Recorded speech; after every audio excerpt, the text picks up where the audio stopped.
오늘 말씀은 누가복음 3장 16절의 말씀입니다.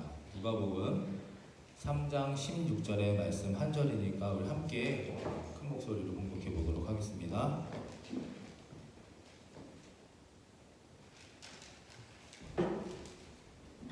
누가복음 3장 16절의 말씀 함께 읽습니다. 시작. 요한이 모든 사람에게 대답하여 이르되 나는 물로 너희에게 세례를 베풀거니와 나보다 능력이 많으시니가 오시나니 나는 그의 신발끈을 풀기도 감당하지 못하겠노라. 그는 성령과 불로 너희에게 세례를 베푸실 것이요. 아멘. 말씀의 제목도 함께 봉독해 봅니다. 세례의 의미, 세례의 의미에 대해서 함께 나눠보고자 합니다. 정복 시리즈는 이번 주는 세례 때문에 잠시 한 주로 미뤘고요. 오늘 세례식을 통하여서 그 의미를 좀 다시 한번 새겨보고자 말씀을 준비하였습니다. 세상에서 살면서 우리가 살아가면서 이거는 정말 너무 쉬운 것 같은데 당연히 해야 하는데 의외로 잘 안 되는 그런 어려운 것들이 있습니다. 예를 들면 이런 거 아니겠습니까? 당연히 존경을 받아야 하는 정치인들, 국회의원들이나 대통령 이런 분들을 존경하는 것. 그런데 정치인들이 선거 때마다 싸우는 것을 보면 참 답답하고 안타까울 때가 너무나 많은 것을 봅니다. 특히 이제 선거 때가 되면 요즘 같은 때에 기사들을 보면 정말 너무나 어떻게 아이들 싸움처럼 유치한 그런 싸움을 하면서 그렇게 하는 것들을 보면서 참 존경하고 또 그렇게 우리가 투표를 해야 하는데 잘 안 되는 것들. 또 이런 것도 있습니다. 당연히 우리가 돈을 벌고 싶어서 주식 같은 거를 막 투자를 하죠. 그런데 그게 잘 안 되는 경우가 훨씬 많은 것을 봅니다. 성도로서는 또 이런 것들 있지 않습니까? 당연히 전도해야 하는 것이 사명인데 하늘나라 갈 때까지 전도의 열매가 없는 것. 너무나 쉽고 당연히 해야 되는데 의외로 잘 안 되는 것들, 그런 것들이 있다는 겁니다. 우스갯소리로 이런 소리가 있죠. 목사가 가장 목이 뻣뻣하고 전도사가 전도를 가장 잘 못하고 간사가 제일 간사하다. 이런 얘기까지 있을 정도로 너무나 당연하고 쉬운 일인데도 그것이 잘 안 되는 겁니다. 여기 계신 모든 분들 저를 포함해서 다 세례를 거의 다 받으셨을 겁니다. 제가 알기로는 한두 분 새로 오신 분들 빼고는 이미 다 세례를 받으셨을 겁니다. 그런데 세례 받은 사람으로서 당연히 그렇게 우리가 살아야 하는데 시간이 지나면 잘 기억나지 않고 잊어버리게 됩니다. 그렇지 않습니까? 한번 솔직하게 오늘 생각해 보시기 바랍니다. 내가 세례를 언제 받았습니까? 기억나십니까? 몇 월, 며칠, 또 누구에게 받으셨나요? 어떤 목사님에게, 어느 교회에서? 이거를 정말 정확하게 따지고 들면 100% 다 정확하게 대답을 못하는 분들도 있으실 거란 이야기입니다. 언제 어디서 누구에게 받았는지도 잘 기억하지 못한다고 하죠. 우리들의 웃기지만 슬픈 현실입니다. 하나님 보시기에 부끄러운 그런 우리들의 자화상입니다. 세례를 받은 자로서 왜 그렇게 살지 못하는 것일까? 세례의 진정한 의미를 아마 잊어버렸기 때문이 아닐까요? 사도행전 2장 38절에서 39절 말씀을 함께 저와 봉독해 보도록 하겠습니다. 너희가 회개하여 각각 예수 그리스도의 이름으로 세례를 받고 죄 사함을 받으라. 그리하면 성령의 선물을 받으리니 이 약속은 너희와 너희 자녀와 모든 먼 데의 사람 곧 주 우리 하나님이 얼마든지 부르시는 자들에게 하신 것이라. 아멘. 사도행전 2장 38절 39절의 말씀입니다. 하나님은 말씀을 통해 우리에게 알려주십니다. 회개하고 세례를 받고 죄 사함을 받으면 무엇을 받을 수 있다? 하나님의 선물을 받을 수 있다. 그리고 이것이 누구에게 임하는 것입니까? 나와 내 자녀와 모든 이들에게 동일한 먼데 있는 자들이나 가까이 있는 자들이나 하나님이 얼마든지 부르실 수 있는 모든 자들에게 다 똑같은 은혜라고 말씀하고 계십니다. 그러니까 이것은 어떤 장소나 공간의 그런 개념이 아니라 시공간을 초월한 개념입니다. 모든 성도에게 부어지는 하나님의 은혜이자 선물이라는 것입니다. 주일에 교회에서만 세례인으로 살 것이 아니라 어느 공간, 어느 시간 속에서도 그렇게 살아야 하나님의 성령의 선물을 받을 수 있다는 것입니다. 제가 오늘 여러분들이 드리고 싶은 첫 번째 말씀 같이 읽어보겠습니다. 첫 번째입니다. 시작. 빈들에 임재하신 하나님. 아멘. 빈들에 임재하신 하나님입니다. 오늘 누가복음 3장은 세례 요한의 어떤 사역이나 목회에 관해 설명하고 있습니다. 세례 요한에게 하나님이 말씀이 임하였을 때에도 로마 제국에는 당연히 황제가 있었습니다. 디베르라는 철권 통치의 황제가 있었고 빌라도라는 유대인의 총독도 있었습니다. 그리고 세례 요한의 시대에는 그 예루살렘에 종교 권력의 모든 것을 가지고 있던 대제사장 안나스와 가야바도 있었다고 성경에 기록되어 있습니다.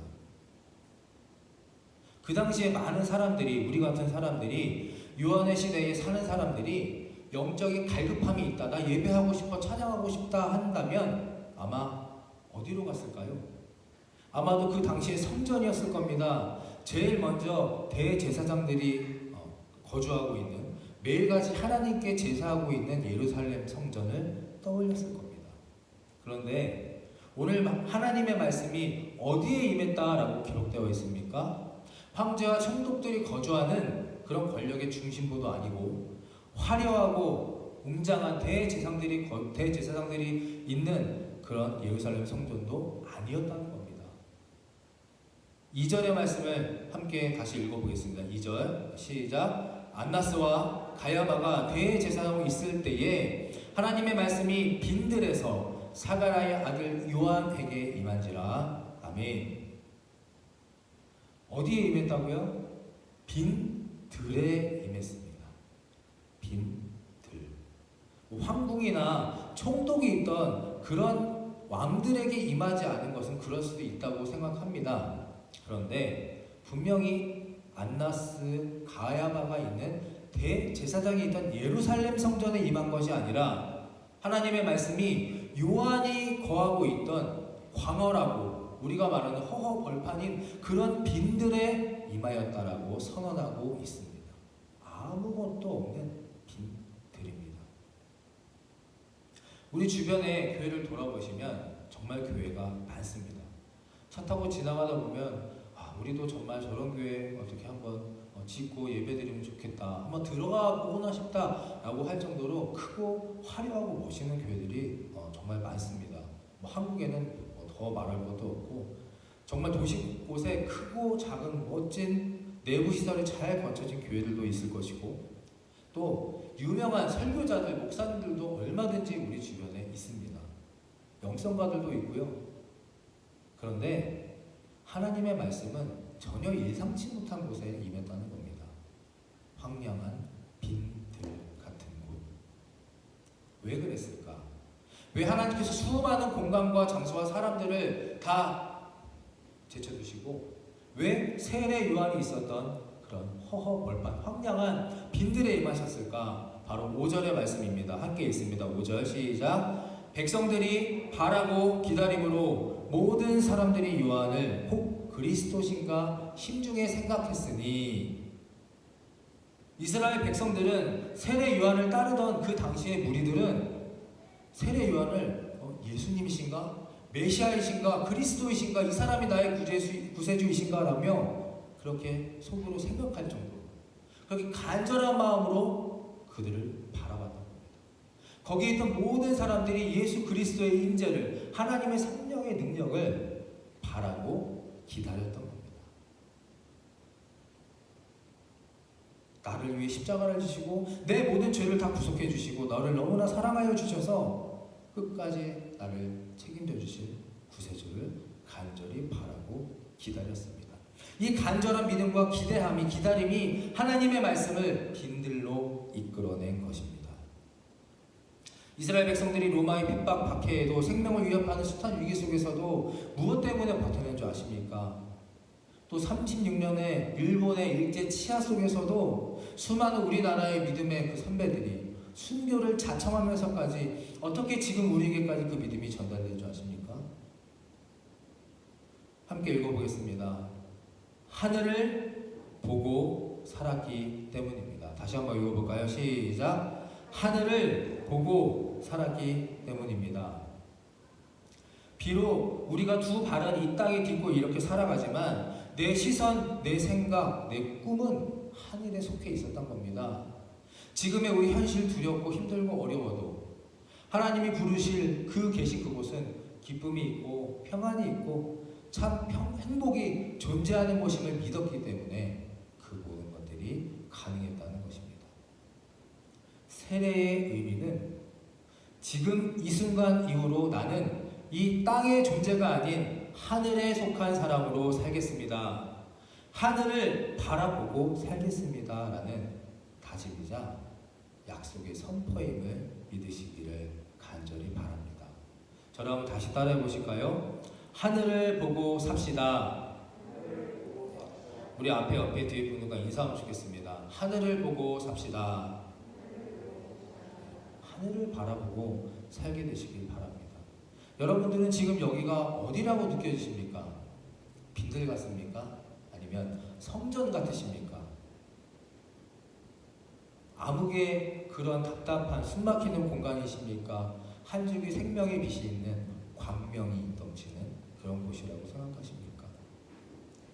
어디가 중요한 것이 아니라 내가 지금 어디를 보고 있느냐가 더 중요한 것입니다. 내 영혼의 갈급함이 있는가? 아보츠포드에 2,000명이 넘는 한인이 살고 있다고 하죠. 아마 이게 작년에 제가 들었던 얘기니까 더 많은 사람들이 있을 겁니다. 그 중에 우리 좋은 교회를 아시는 분들이 몇 명이나 될까요? 사람들은 우리 좋은 교회를 모를 수 있습니다. 그러나 하나님은 이곳을 분명하게 정확하게 알고 계십니다. 내 눈으로 보았을 때는 우리 이 교회가 좋은 교회가 캐나다 교회에 속해 있고 규모도 작고 별 볼 일 없는 큰 힘이 없는 것 같아 보일지라도 주님이 보시기에 하나님이 보시기에는 이곳이 가장 거룩하고 힘이 있고 은혜가 넘치는 역사의 공간이자 주님의 성전임을 깨달으시기를 바랍니다. 우리 한 명 한 명이 이것을 확신하고 하나님을 바라고 기대하며 나아갈 때 이곳은 세례 요한에게 임했던 빈들, 하나님의 말씀의 은혜와 사랑의 축복이 넘치는 빈들이 될 수 있음을 믿으시기를 바라며 이제 세례를 받은 우리 모두가 하늘을 바라보며 함께 그렇게 살아가게 되시기를 간절히 축원합니다. 두 번째입니다. 함께 읽어보겠습니다. 시작. 세례는 두 가지의 의미가 있습니다. 누가복음 3장 16절 말씀 제가 읽어드리겠습니다. 요한이 모든 사람에게 대답하여 이르되 나는 물로 너희에게 세례를 베풀거니와 나보다 능력이 많은 이가 오시나니 그는 성령과 불로 너희에게 세례를 베푸실 것이요.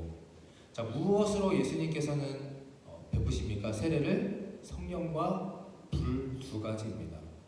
세례 요한은 준비자의 역할이었습니다. 예수님이 오시기 전 말씀과 복음을 알리는 준비자의 역할이었습니다.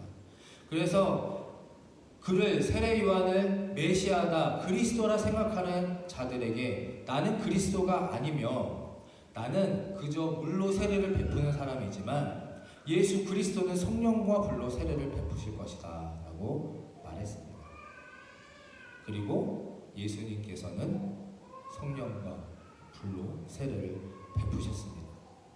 세례를 받았다라는 것은 구원의 확신을 가진 천국 백성이라는 의미로 너무나 기쁘고 감사한 일입니다. 그래서 어떤 교회에서는 세례를 받은 이들에게 막 꽃다발과 선물과 사진 촬영을 하면서 정말 특급 대우를 해주는 그런 교회도 있었습니다. 그만큼 기쁘고 감사하고 즐거운 날이 바로 오늘 세례식입니다. 그런데 저는 그거 외에 또 한 가지를 더 말씀을 드리고 싶습니다. 예수님은 성령과 무엇으로 주셨다고요? 불로 세례를 주셨습니다. 우리가 묵상하고 있는 새벽 예배 때 묵상하고 있는 생명의 삶을 보면 이 긍정과 부정의 두 가지의 의미에 대해서 이야기를 합니다. 성령은 우리를 정결케 하시는 긍정의 의미의 세례입니다.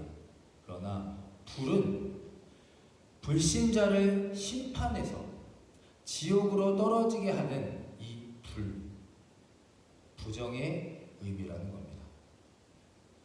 세례를 받았다라고 해서 그저 기쁘고 감사하고 좋은 것만이 아니라 세례를 받은 자들은, 저와 여러분들은 심판과 지옥이라는 것도 인식하고 그것을 명심하며 살아야 한다는 것입니다. 세례를 받은 그 순간 천국도 있다는 것을 우리는 알고 깨닫지만, 믿지만, 반대로 이제부터 심판과 지옥의 불도 우리 삶에, 나의 인생에 존재한다는 것을 똑같이 깨달아야 한다는 겁니다. 누가복음 3장 17절에 보면 손에 키를 들고 자기의 타작마당을 정하게 하사 알곡음과 곡간에 드리고 축적이는 꺼지지 않는 불에 태우시리라. 성령은 알곡을 깨끗하게 하시고 쭉정이는 모아 불에 태워버리십니다. 마지막 날, 그 심판의 때 말입니다. 오늘 이 세례식을 거행하는 이 날을 통하여 다시 한번 우리가 되돌아보고 점검하고 또 회개해보면 좋겠습니다. 나는 알곡으로 지금까지 살았습니까? 아니면 쭉정이 같은 그런 인생을 살고 있었습니까? 나는 알곡입니까? 쭉정입니까? 지금 만약에 이 순간에 심판의 날이 온다면 나는 지금 세례받은 자로서 당당하게 하늘로 들림을 받을 수 있을까요? 아니면 세례는 받았지만 내 멋대로 살다가 내가 하고 싶은 대로 그냥 살다가 이 땅에 남게 될까요? 세례를 받은 우리 모두는 이것을 확실하게 명심해야 합니다. 구원을 받으셨습니까? 아멘으로 대답하신다면 그러면 심판과 지옥이 있다는 것도 깨닫고 명심하셔야 한다는 겁니다. 예수 그리스도께서는 성령으로도 세례를 주셨지만 불로도 세례를 주셨음을 오늘 이 시간 깨달으시고 긍정의 의미와 부정의 의미 두 가지가 다 공존하고 있다는 것, 그리고 가장 중요한 것은 마지막 날 나를 심판하실 이는 오직 하나님 한 분이시다라는 것입니다. 저를 따라해 보실까요? 나를 심판하실 이는 오직 하나님이십니다. 목사도 아니고 우리 옆에 있는 가족도 아닙니다. 권사님, 집사님도 아니고 우리는 옆에 있는 주변 사람들을 생각하며 신앙생활을 할 것이 아니라 마지막 날 나를 심판하실 이는 오직 하나님 한 분이시고 그 심판의 날이 언제 올지 모른다는 것을 깨달아야 할 것입니다. 내가 죽어서 아주 먼 후대에 모릅니다. 오늘이 될 수도 있고 내일이 될 수도 있으며 그 먼 후대가 될 수도 있음을 깨달으시고 항상 깨어 기도하며 준비하며 살아가서 오늘 이 세례라는 의미에 대해서, 그리고 세례를 받은 자들로서 세례자의 자격에 맞게 살아가고 있는가를 꼭 점검하며 결단하실 수 있는 이 시간이 되기를 다시 한번 간절히 축원합니다.